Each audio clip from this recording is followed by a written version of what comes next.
mag blouson présenté wu ak télévision bu mag Sénégal yëpp bàyyi ko xel nga xam ne da koy programme lu mel ni jeudi bi ñu démarrer le vendredi def samedi dimanche Sénégal fu séeréer nekk ak fu doomu aadama nekk mën a ñëw teewe nga génn mën a ñëw loolu lépp ay idée la yu ñu boo demee fulaadu noonu non xam nga ñun damay bañ ñu ne Dakar neexul fii CEDEAO am na FESDEL tournoi yu ne am na fi Iba Mar Diop communication bee des Iba Mar Diop maanaam organisation la parfois day am mais bu amee ñu bëri yëguñu ko dañ koy accepté day door a démarrer ak xër gi ak président Bira xër gi bañoon na ko reporter pour mu dem déwén loolu donc moo waral li am mais am nañ ci ay idée ay ñi fi nekk ñëpp ay bopp la jàngale la waaye nag lu mu doon lu ne dañ koy teg rek ci yoon organisation bi jaarul yoon man je dis la vérité télévision laay wax macha allah te mbir bu jaarul yoon boo ko bëggee réussir day métti donc dëgg la am na solo kon ñi ngi gërëm tey sunu frère Sokh doon na tudd ñu ñaanal ko yàlla jàmm ak soxnaam pël bu rafet ñoom ñëpp ci ñun lañ bokk vraiment le monde de la lutte yëpp ña nga fa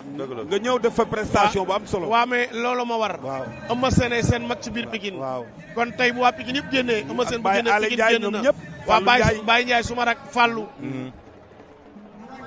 jam Boy Niang ñoom ñëpp ñëw nañ kon daal vraiment ñi ngi kontaan ci ñëpp ndax ñi ngi may xaar quoi dëgg la maa ngi gërëm ñëpp di sant ñëpp Max Mbargane doon maye doom jërëjëf Père Max nee nañ doon maye doomam loolu aussi lu am solo la lu baax la en tout cas ak lu mën a xew dafa mel ni benn combat nag moo des si digg géew bi non benn combat waaw benn combat moo des El Hadji Sidi Ndiaye et Mohamed Gaskel Mamadou Gaskel Diamé de Kédougou de Kédougou c'est l'ultime combat l'ultime finale un combat vraiment qui va faire comment nu mu ko mën a waxee rek c'est un combat vraiment qui va clôturer cet événement qui a duré 3 jours 72 heures de Gouroual 72 heures de Brésil mais aussi 72 heures vraiment de pure culture et de pure lutte sénégalaise kon tey fu waay nekk tey di suivre lamb fu waay nekk tey di dund li nga xamante ne moo di Lutte TV tey mbëgte rek la ñuy am ak bànneex vraiment di gis seen i commentaire di gis seen i réaction si satisfaction bi nga xamante ne à chaque fois yéen a ngi koy am si li nga xamante ne moo di liggéey bi nga xamante ni tey ñoo ngi koy def jëf on peut dire que vraiment on est au terme vraiment de cette magnifique manifestation qui a duré 3 jours quel est ton sentiment vraiment pour ces 3 jours qu'on a passé ici à l'Arène nationale à l'occasion de cette 26e édition du tournoi du drapeau du chef de l'État? Pour moi, c'est une très très belle satisfaction parce que comme je l'ai dit, c'était une découverte.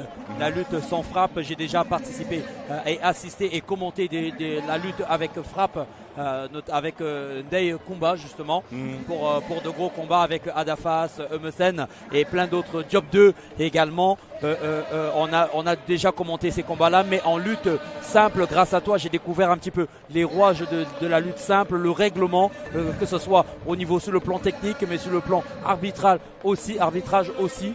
Voir cette belle fête, ces 14 régions réunies ici à Dakar, montrer l'étendue de la culture sénégalaise, pas seulement sur le plan sportif, mais sur le plan que ce soit danse, tenue traditionnelle, folklore, exactement, même traditionnel, parce qu'on voit les rituels avec les potions, tout ce qui se passe autour de cette lutte-là. C'était un réel plaisir.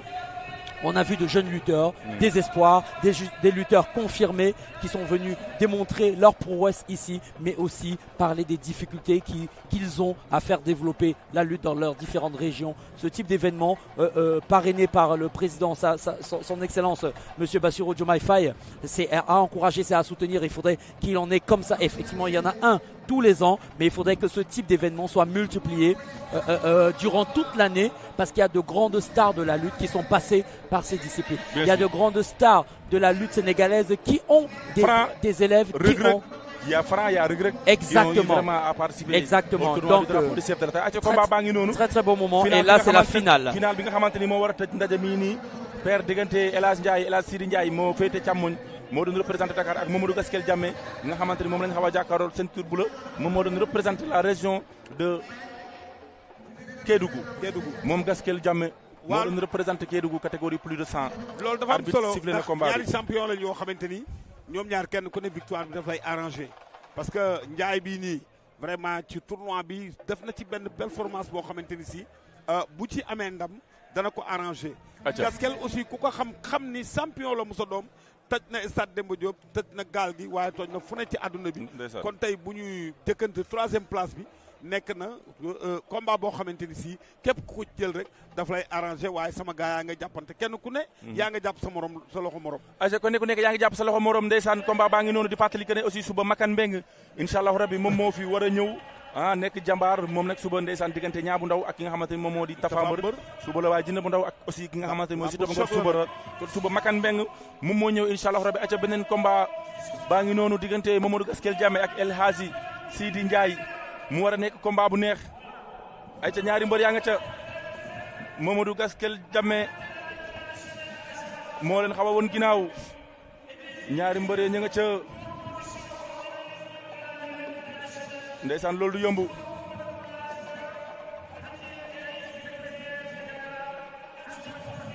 ay ca ñaari mbër ya ña nga ca jël na ko Gaskel jël na ko jël na tànk ba El Hadji Ndiaye bañ na Gaskel jël na tànk ba day rëcc remplacé mu bañaat El Hadji Sidi Ndiaye jël nañ sa tànk rëcc wër loo tànk ba rëcc na tànk ba rëcc na Gaskel waay tànk ba rëcc na Gaskel Diamé ndeysaan mënoon mbër bu mënoon tànk la jël nañ sa tànk dinañ la daan El Hadji Sidi Ndiaye jël na tànk ba sa daan na ko El Hadji Ndiaye daan na ko doole doxul jàmm El Hadji Ndiaye champion du Sénégal catégorie plus de 100 El Hadji Ndiaye daan na Gaskel Diamé mais malheureusement il n'est pas content parce que l'équipe de Dakar qui avait perdu hier en demi-finale. En demi-finale, tout à fait. Cela, oui, vraiment, il n'est pas tout enjaillé. Il ne célèbre pas. Il ne célèbre pas, il ne jubile pas malheureusement. mais lépp a gën ñàkk waaw lépp aussi moo gën ñàkk waaw. gàttu su ko bëgg moo gën leneen. moo gën leneen. waaw ndeysaan. mu nekkoon loo xamante ne ndeysaan tournoi bi macha allah. ndeysaan jeex na. yàlla nañ ko yàgg a teewee Bokar. waaw yàlla nañ ko yàgg a teewee Père Mbow. nii lañ ko ànd. lii lañ si doon xaar ande woon Casamance nii lañ ko ande woon Casamance tey ñu andewaat ko nii Dakar su ëllëgee yàlla nañ ko ànd feneen ci daraja Yonent bi ndax nekk na loo xamante ni lu am solo la muy tournoi bu neex. waaw muy tournoi bu neex macha allah di tournoi boo xamante ni si gaa yëpp ñu ngi koy bégee kon yàlla nañ ko yàgg ànd. ci barke yàlla nañ ko yàgg a teewee Père Mbow. waaw di nuyu suba Camerounais. waaw. ci reportage bu neex bi. waaw ça c'est magnifique. Merci beaucoup Père Mbow. Merci beaucoup. C'est magnifique. Eric Favre maanaam nuyul ma ko mais féliciter ma ko encore une fois. Merci beaucoup. vraiment na ci koy féliciter di ko ziare bi. macha allah ndeysaan combat baa ngi noonu Gaskel Diamé gis nga fii la jëloon tànk bi malheureusement seral ba tànk bi rëcc ci El Hadji Ndiaye remplacé ko daan ko jël bu rëy rëy Père Mbow nag am na aussi koo xamante ni dañ toog ak moom muy jàmbaar di jigéen du moon góor nekk koo xamante ni vraiment à chaque fois tey drapeau chef de l'État yàgg na liñ si mbëkkante yàgg na liñ siy daje mii nante wuñu amuñu affinité mais tey si équipe bu Thiès la bokk mais vraiment jàmbaar la te gis nañ vraiment effort yi nga xamante ne à chaque fois dañ koy fournir ba tey Thiès yàlla dogal tey mu dem final malheureusement mu ñàkk ko si final bi Père dama lay bàyyi rek nga dalal ko mu présenté wu nuyu ñu koy seetaan à travers le TV. sawat ci dalal ko. waaw ndax maa ngi moom ñoo bokk région bi ma dëkk Tivaouane. waaw ma dëkk Thiès. ndeysaan ma yaroo kër maam El Hadji Modou Ndiéguène jàng fa alxuraan te kër Pam Moustapha Fall. ndeysaan ma miin Thiès lool diggante Aiglon ak dépôt DN STS Lam-Lam. kon nga xam ne xam naa fa. tey lan nga yëg ci tournoi bi nga xamante ni ginnaaw bi mu présenté woo pour nit ñi ko pour ñu koy seetaan xamuñu ko waaw. boo présenté woo ba pare. waaw ak ñi la xamul lan nga leen di wax. waaw salaamaaleykum maa ngi leen nuyu yéen ñëpp. ci ku nekk ak turam ak santam di am vraiment mbégte ñëw si plateau bi man maa ngi tudd Siga. di arbitre. waaw de lutte. waaw déjà. di arbitre international.